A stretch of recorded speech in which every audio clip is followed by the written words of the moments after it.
Hello everyone and welcome back to Stampin Squirrels. It's Debbie here, Squirrel 2. Today I'd like to show you how to make this wonderful box card. It's a gift box in a card. Great for table settings. So for this one, for example, you can see that I've done this as a place setting. Really great for Christmas Day. Otherwise, you could make them like a little sweet treat card. So I'm going to show you how to cut this, and we're going to be using the Stampin' Up! Little clear tiny treat boxes for these. You get 16 in a pack and it's only £6.75.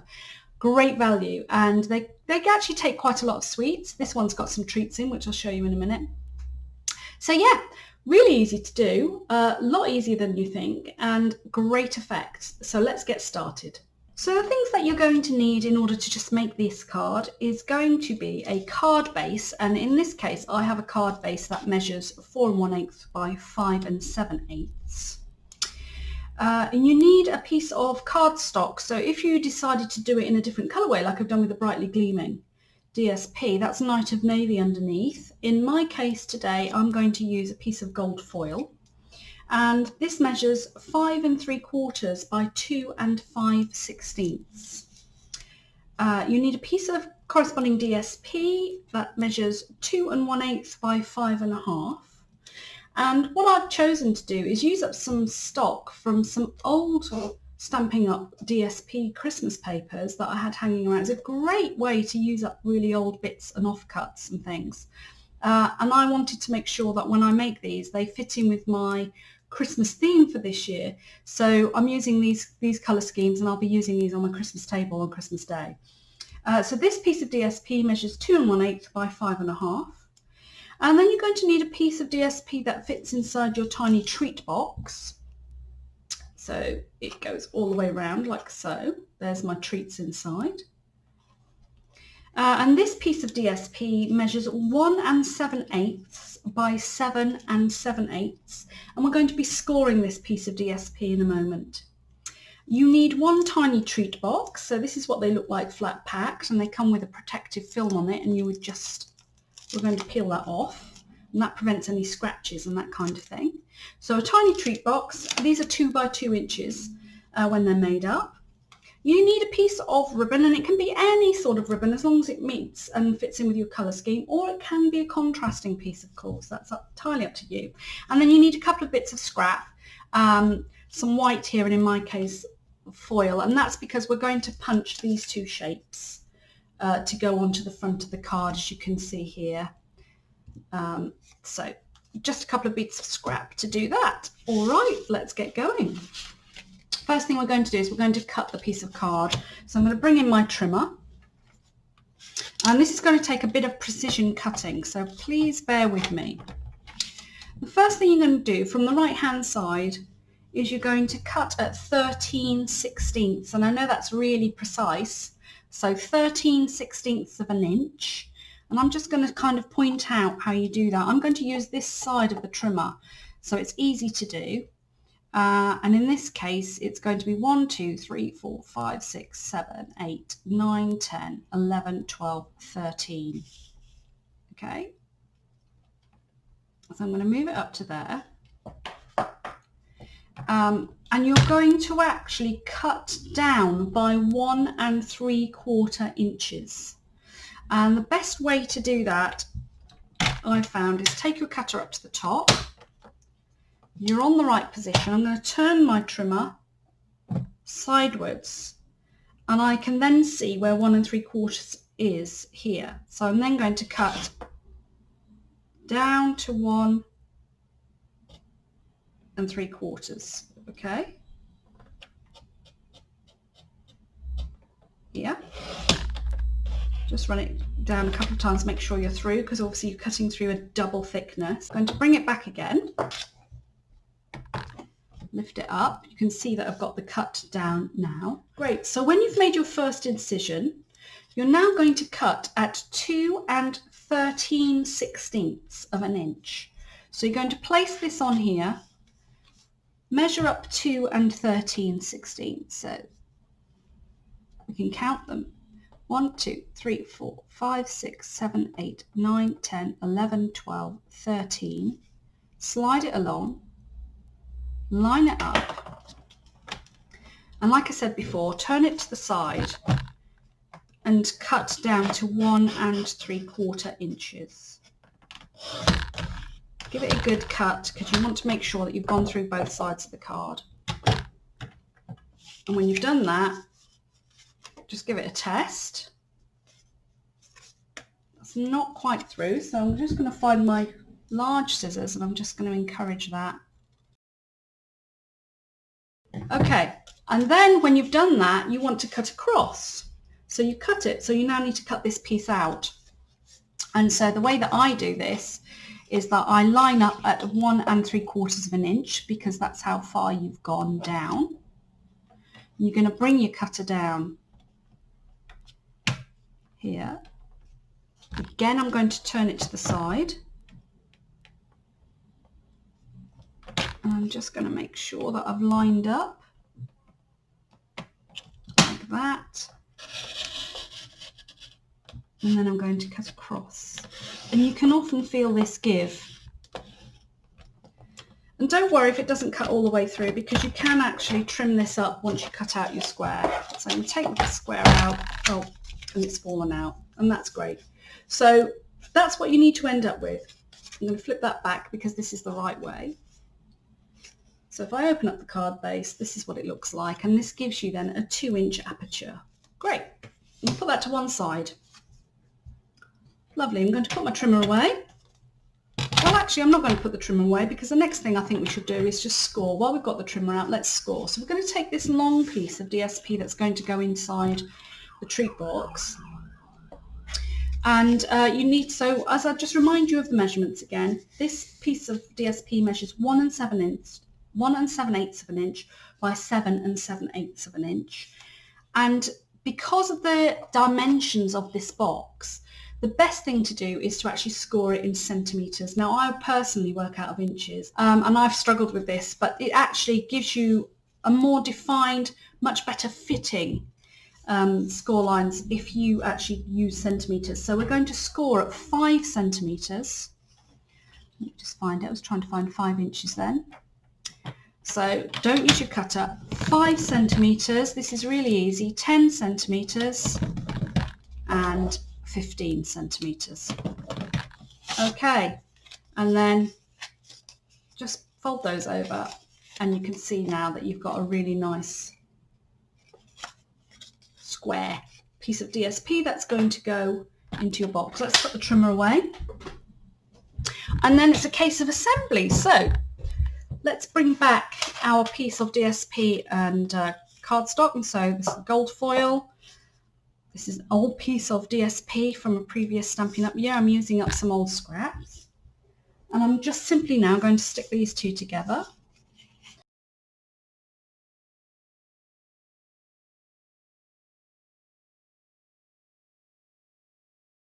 And then I'm going to bring my card base back. And I'm going to stick that down onto my card base. Now these measurements give you the tiniest slither of card all the way around the edge of that DSP. So more glue.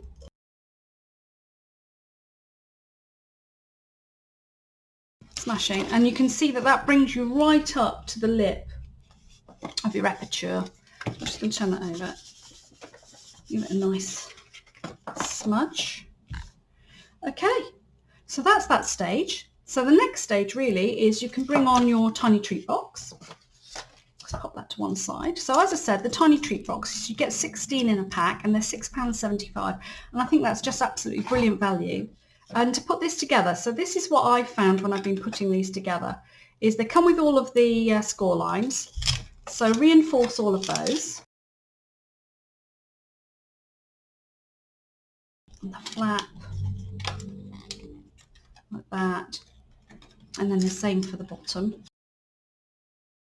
Okay, and I found the best way to put these together is this bottom bit here with the two, I'm not sure if I can show you, there we go, with the two cutout bits, a bit like the card, goes in first. These flip over and just tuck under the lip. And then this last piece, which looks like this, just goes in and tucks down. And turn it over, just pop that down. It's very difficult for you to see with this being clear. So then you've got your 2 flaps left, and then the top one. And at this stage we're going to pop in our square. I found the best way is to put the bit in the base first, turn it down like so, 2 flaps over, pop it down.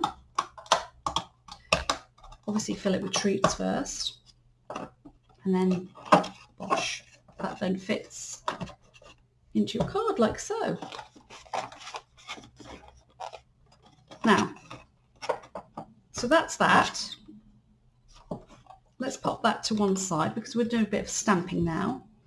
So we had the 2 pieces of scrap, gold foil again, and white.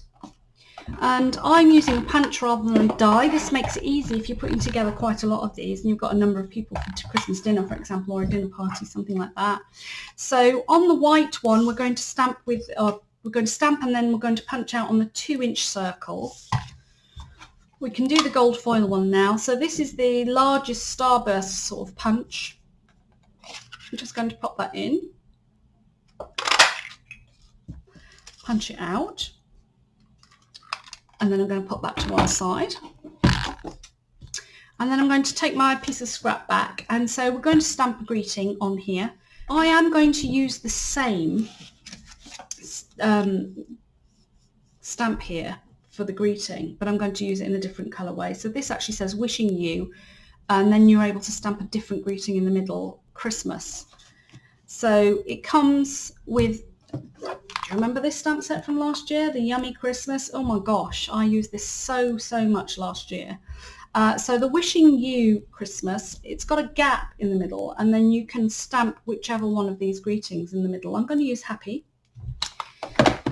And so I'm going to stamp that in the centre, and I've chosen, because it's gold, I'm going to use soft suede.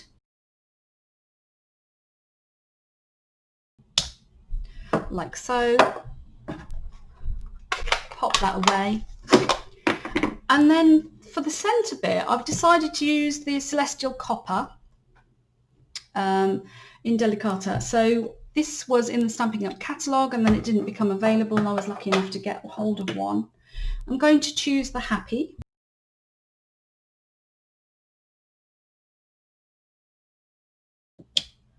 Like so. Brilliant. I'm happy with that.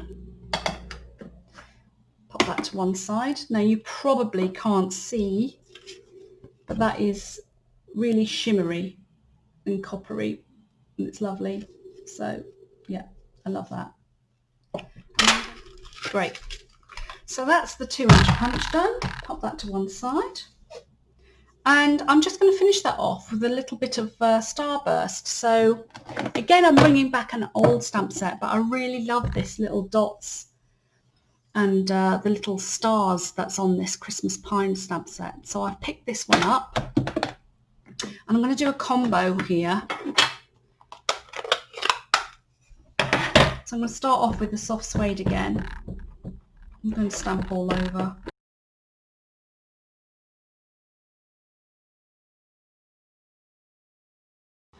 And then bring back the copper, and I'm just going to give my stamp a little clean.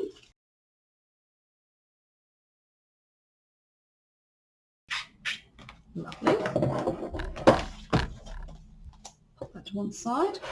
And I'm going to take the copper to the stamp in this case. So that's lovely. Let's pop that away.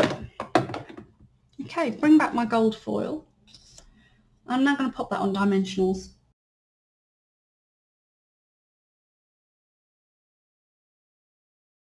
That's great. Let's bring back my card.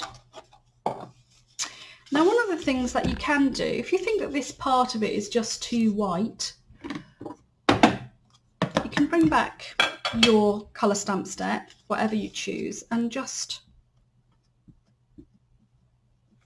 do this.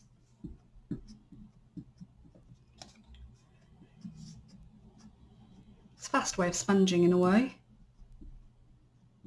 but just adds a bit of dimension. Probably can't see. There you go. And you can, of course, if you wanted to, sponge around the edges here. So I'm just going to get some more dimensionals. Lovely.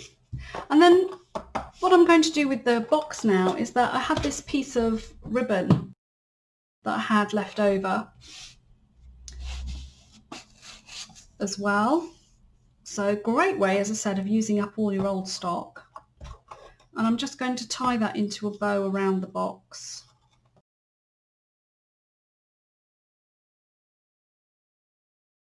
And then I'm going to trim off that ribbon, smash it, like that. So that's going to sit. And what the box does is it straddles the two pieces here and gives it great balance. So there's the card. I'm just going to now finish that off with some gems. So over the course of the last few days while I've been doing this, what's become apparent is that my favourite sort of colours to pop on here are, I've tended to move towards the champagne rhinestones, of course, the gilded gems, and the metallic pearls, of course, the metallic pearls. So I'm going to just use a combination of these. Take my pokey tool. It's up to you how many you use, but I'm a kind of a more is more girl.